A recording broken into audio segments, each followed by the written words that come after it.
So guys, doing press for a Scream movie, how tricky is that considering, well, everything's a spoiler? It's really awful. Yeah, it is, actually. You got a problem here, guy?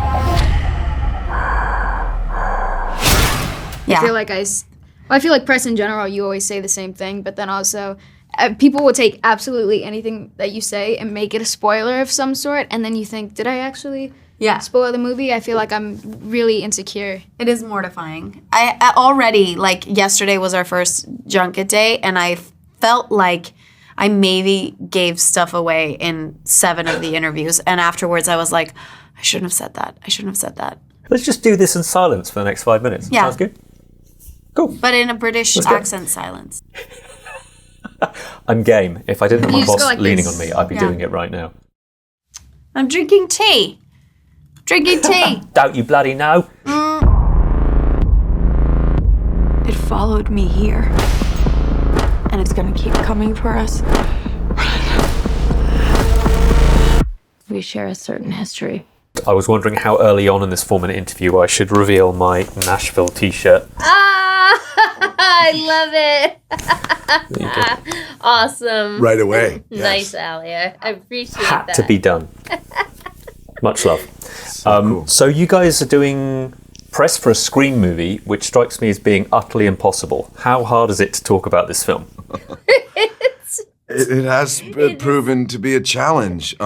But he makes it fun. He makes it easy. Does he? We had an amazing time making this movie together, all of us, and it's so nice to be with Hayden today, of course, but it is difficult. Yeah, we That's don't the want to thing, spoil right? it. I want the fans to be, and I truly believe that they will be satisfied and shocked and The reveals amazed. have always I been mean, so good.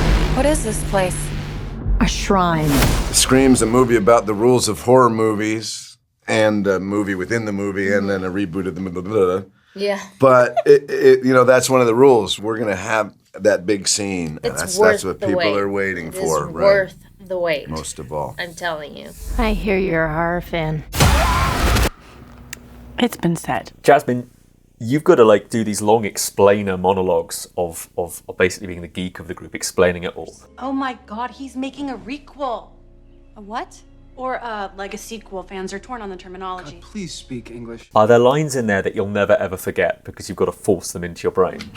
No, they're gone. Literally, if you asked me to do the monologue, could never do it again. I think I work so hard to every other scene in this movie, I kind of memorized the night before, the morning of, because it's just so it's just about being on our feet, being light, being present. That monologue, I started working on in May, the moment I got the script, because I was so scared of messing it up. Which is hilarious because as like a bystander while they're filming those scenes, we just listen to Jasmin they're just basically sitting there perform all day. high theater, which means I remember clearly when she would go, nobody cares about the inferior sequels, Wes. It was, and the way it'd be different every time. Yeah. But the one thing that was one for one the same every time is when you'd get close to Melissa and you'd go, "You're the star," and it was just this. I don't even remember that line. I do. I do. Thank you. We've got to lure him in. We execute him. By the way, this is a curiosity question, Jenna, but who else in the whole cast of Scream 6 do you think would be able to do a Wednesday dance even slightly as good as you? Who's a dancer?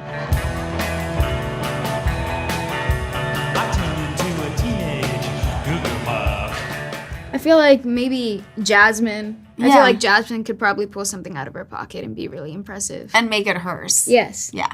Jasmin Savoy Brown. No, it would be Jasmin Devin. Savoy. It would be Devin. Oh, yeah, what am I talking about? Devin's an amazing dancer. Great, yeah, Annika, Devin. Devin would kill it. Would definitely. I'm going to say Jack Champion. Yeah, Jack would shred that. Matt and Tyler were insistent it was going to be Jack. You'd pick Jack. No, he just didn't even cross my mind. Yeah. once. Burn.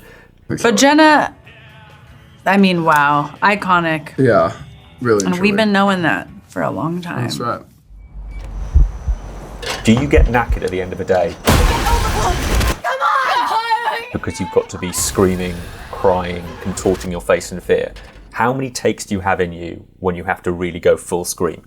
I feel like I've had enough screaming experience where I know how not to really affect my voice at all, and I could do it all day. I could do it the full 12-hour day and be fine. I feel like if there's like an emotional, traumatic, heavy crying scene, you sleep so well. Yeah, like it's a baby. So nice. It's so tiring, yeah. Emotionally and physically draining. It's tiring. Yeah. But you know who always would have energy? Melissa. Yeah. It's bizarre. She never runs out of energy. It depends. Like, I just shot this movie where I had to yell a lot, but it was like full yelling for an entire scene. It wasn't just yelling like it was like yelling at people with words.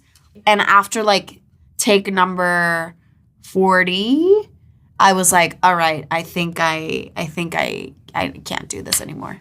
Ever. See, but Melissa's great because it's peaks and valleys. She goes from, and her Jenna too, honestly, and then the opposite end of the spectrum a second later, or just you'll be like, are you not maybe emotionally drained by the fact that you did that? Melissa's like, no, I have a workout after this. Yeah. I'm like, what? You have a workout? Yeah, if you're ever wondering who's in the best shape, it's Melissa Barrera. And her dogs. 100%. And the dogs. How's the movie? What movie? Shaun of the Dead. How did you know that? Because I'm standing in the closet. Stop, you are not. Hayden, you had to wait even more than most because there was a sort of conversation about you coming back for the 5th one. And then they decided, hang on, we need to do her justice. Let's bring her back for the 6th. Yeah. We wanted her to be in Scream 5, and then that idea came kind of too late into the process. So it would have been like a weird little cameo that felt kind of forced. And we talked to Hayden at the time, and she was game, but we all kind of agreed that let's save it and hope that this movie works so that in the next one we can actually do Kirby Reed justice and really bring her back.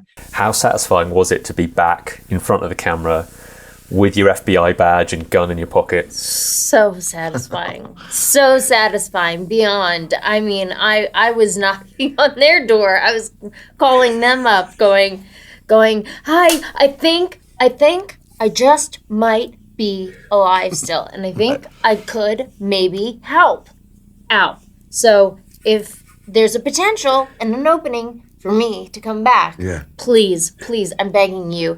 I love the sort of freeze frame cameo you got in Scream 5. Hey, to Wes!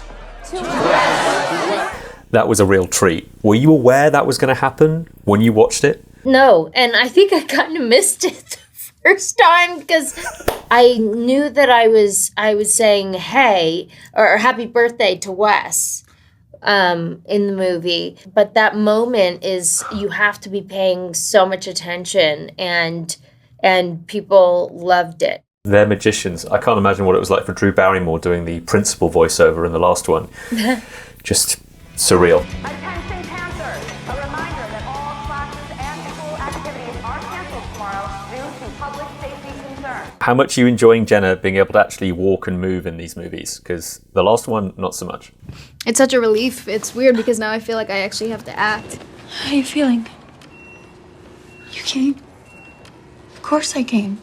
I feel like in the last one, it just was therapy and we've got it all on camera. And then in this one, it's, I have to make a personality and say words and interact with people that, like, I never had any scenes with Jasmin or Mason in the last film at all. And now suddenly I'm their friend. It was really great to be able to work with people other than a man in a mask who was overheating and couldn't speak. Right.